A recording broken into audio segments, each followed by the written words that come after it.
one of my favorite horror films of the 2000s.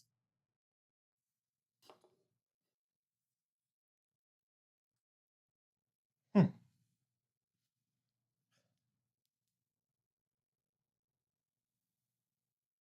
someone there?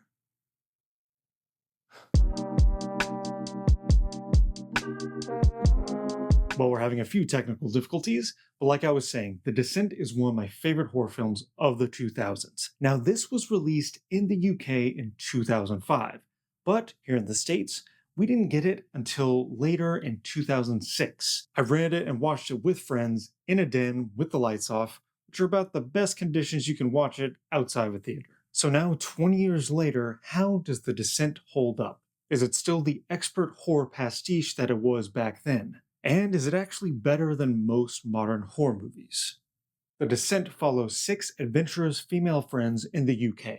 When we meet them, they're whitewater rafting. But tragedy soon strikes for our main character, Sarah. An automobile accident occurs and she loses her family. Now, 1 year later, she and her five friends venture to the Appalachian Mountains in the US, where they're going cave diving. This is supposed to be a bonding trip for all of them, and especially for Sarah, who is still grieving her family's loss. But soon, deep in the network of caves, they become trapped. Now they must rely on each other to find their way out. But it seems that they're not alone. Something in the deep dark of the cave is hunting them.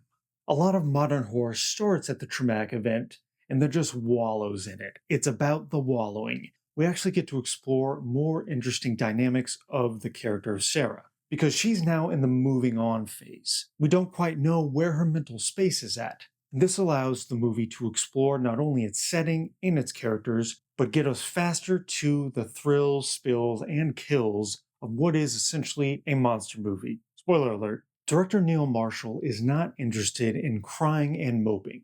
He's interested in action. How does someone react and what actions do they take once they're thrust into a life or death situation? And that makes Sarah, played by Shauna MacDonald, an unpredictable horror heroine. She's resourceful, but she also becomes dangerous in an unexpected way. This was Neil Marshall's second film after his debut, Dog Soldiers. And if Dog Soldiers was one of the best werewolf movies of all time, then The Descent is in a class of its own, because this is true claustrophobic horror.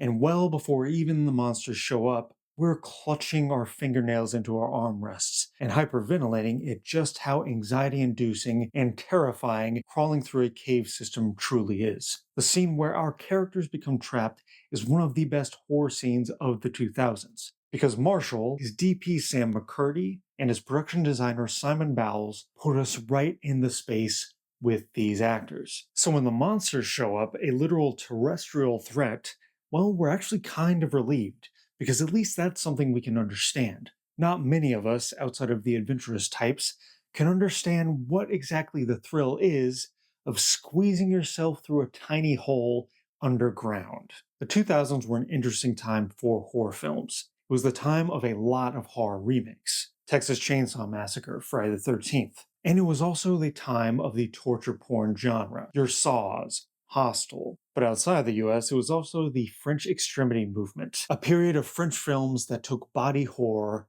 and gore to a whole new level. And The Descent kind of bridges all three of those genres. There's nothing torture porny about it, but it does cross over into that extremity zone, where it becomes extra gnarly once these characters have to fight their way out through these creatures. And while it's not a remake, Marshall wears his horror influences on his sleeve. The excellent score by David Julian is reminiscent of Ennio Morricone's work on The Thing. The creatures themselves remind us of Nosferatu. The poster of the film recalls the death's head moth of The Silence of the Lambs, and even a few shots remind us of other classic movies, like the shot of Sarah emerging from the water that recalls Apocalypse Now, and the thrilling and traumatizing ending recalls the Texas Chainsaw Massacre. But Marshall's film isn't mere pastiche. This manages to balance the thrills of a genre picture with the melancholy of your best tragedies. Because where modern movies hit you over the head with what they're about, this movie actually uses it as subtext. It has the jump scares and the thrills and the melancholy, but it also just has some badass fight scenes. Never mind the feminist take on these all being female characters, and they're going deep inside a cave to hash out their traumas. There are so many readings you can have on this film. But even with all that skill on display, American audiences didn't learn their lesson, because the actual UK ending of this film was chopped off for a happier ending. But Marshall's final fake out, that gives us simultaneously a sense of doom and hope, is what turns this film from a classic into a legend. I give The Descent an immortal 5 out of 5 stars. If you like this flashback review, please like and subscribe or follow me on Letterboxd at RamirezS316.